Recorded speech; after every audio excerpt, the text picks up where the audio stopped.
Écoutez, enfants de la terre rouge, guerriers au cœur de lion, femmes aux voix de miel, fermez les yeux, mais gardez les grands ouverts dans votre âme. Je suis le griot sans nom, porté par le vent des savanes éternelles. Ce soir commence une épopée qui durera plus d'une lune de paroles. Une saga en 7 parties, où chaque mot est une braise, chaque silence un tambour. Sundiata Keita, le lion du Manding, revisité en conte fantastique où les dieux tremblent, les baobabs marchent et les étoiles pleurent du sang. Abonnez-vous dès maintenant et activez la cloche pour ne rien manquer. Une partie sortira chaque semaine, à la même heure, comme la lune qui monte sur le Niger. Cliquez si vous sentez déjà la poussière du Manding sous vos pieds nus. Si le vent du harmattan vous chatouille déjà la nuque, avant que le soleil haine m'ait appris à se lever, avant que les fleuves haine aient choisi leur lit sinueux à travers la savane infinie, avant même que les premiers hommes haine aient taillé leurs lances dans les os des géants oubliés, existait le royaume de Niani. Un ciel de plomb pesait sur les cases rondes au toit de chaume, et les hyènes chantaient des prophéties que personne n'osait traduire, de peur que les mots ne deviennent chers. Les anciens disaient que sous cette terre rouge dormaient les os des premiers rois, et que chaque pas faisait gronder leurs rêves.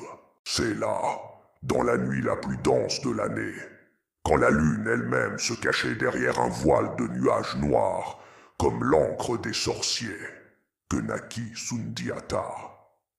Sa mère Sogolon Condé, la femme buffle, hurla 9 fois pendant l'accouchement. 9 hurlements qui firent taire les tambours du village, qui firent reculer les chiens, qui firent même taire les griots.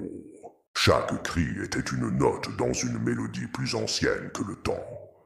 Quand l'enfant sortit enfin, trempé de sang et d'eau sacrée, il ne pleura pas, il regarda. Ses yeux étaient 2 braises noires dans lesquelles le roi Naremagan vit son propre reflet, et celui d'un empire à venir, vaste comme l'horizon, brillant comme l'or des mines cachées. Le roi trembla. Ses mains, habituées à tenir la lance et le sceptre, se mirent à trembler comme des feuilles de baobab dans la tempête. Car l'oracle était venu la veille, une vieille femme aux yeux laiteux, aveugle depuis sa naissance, mais qui voyait plus loin que les aigles. Elle avait craché dans le feu sacré, et les flammes avaient dessiné des formes. Un lion boiteux, un baobab qui marche, un roi sorcier en statue de sel. Elle avait dit, une voix rauque comme le sable, « Cet enfant ne marchera que quand les étoiles le supplieront à genoux.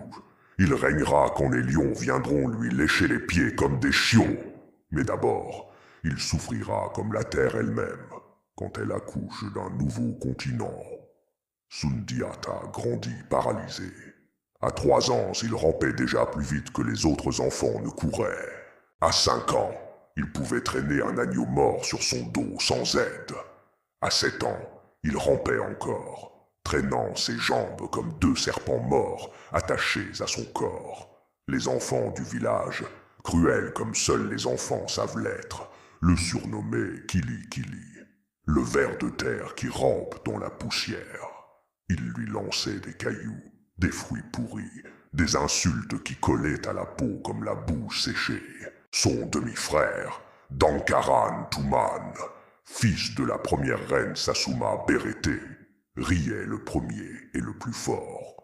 Grand, droit, déjà couronné par l'arrogance, il disait en pointant Sundiata du doigt, « Regardez le prince des ombres, le roi des vers, celui qui régnera sur les fourmilières. » Mais Sogolon ne pleurait jamais. Chaque soir, quand le soleil se couchait derrière les collines comme une boule de feu mourante, elle prenait Sundiata dans ses bras puissants, ceux qui avaient autrefois abattu un buffle d'un seul coup de lance. Elle le berçait près du feu, frottant ses jambes inertes avec des huiles de karité, mélangées à des poudres de cornes de rhinocéros et de racines de baobab. Elle chantait des mélopées si anciennes que les murs de Banco pleuraient à sa place, que les flammes du feu dansaient au rythme de sa voix. « La force d'or, mon lion, murmurait-elle. Elle attend son heure, comme la graine attend la pluie.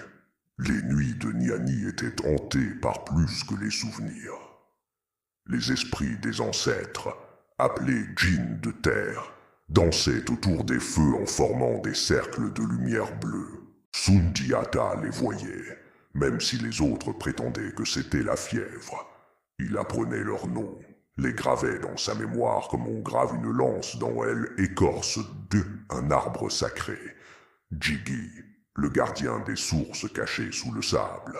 Kankan, le forgeur d'étoiles qui tombe la nuit. Maimouna, la tisseuse de rêves qui tisse les destins des nouveau-nés. Il ne parlait presque pas, mais il écoutait. Il écoutait le vent qui portait les nouvelles des royaumes voisins, le craquement des cases quand les termites rongeaient le bois, le battement de son propre cœur qui semblait dire « Attends, attends ». Un soir, alors que la lune était pleine et rouge comme une plaie ouverte, Sundiata rampa jusqu'au fleuve Niger pour boire. L'eau était froide, presque vivante, et il but à grandes gorgées, sentant la force du courant dans sa gorge. C'est là qu'une hyène aux yeux verts émeraudes s'approcha. Elle ne grogna pas, elle ne montra pas les crocs. Elle parla d'une voix humaine, grave et ancienne. Ton ennemi s'appelle Sumaoro Kante. Il t'a déjà maudit avant même que tu ne respires ton premier air. Il sait ton nom, il connaît ton destin, et il le craint. Sundiata ne répondit pas. Il grava le nom dans son cœur comme on grave une lance dans la pierre, profondément, pour qu'il ne s'efface jamais. Dites-moi en commentaire, avez-vous déjà attendu un miracle qui tardait tant que vous avez douté qu'il arrive un jour? Partagez votre histoire, elle nourrira la prochaine partie. Elle deviendra une étoile dans le ciel de cette épopée. Fin de la première partie. La suite dans 7 jours. La malédiction prend chair. Les hyènes parlent. Et le baobab millénaire commence à trembler. Likez. Commentez. Partagez si vous voulez que les baobabs marchent plus vite. Vous trouverez le lien en description pour le podcast audio complet de cette partie. Pour écouter dans le noir ou en marchant sous les étoiles. Le griot s'éloigne, mais il revient toujours.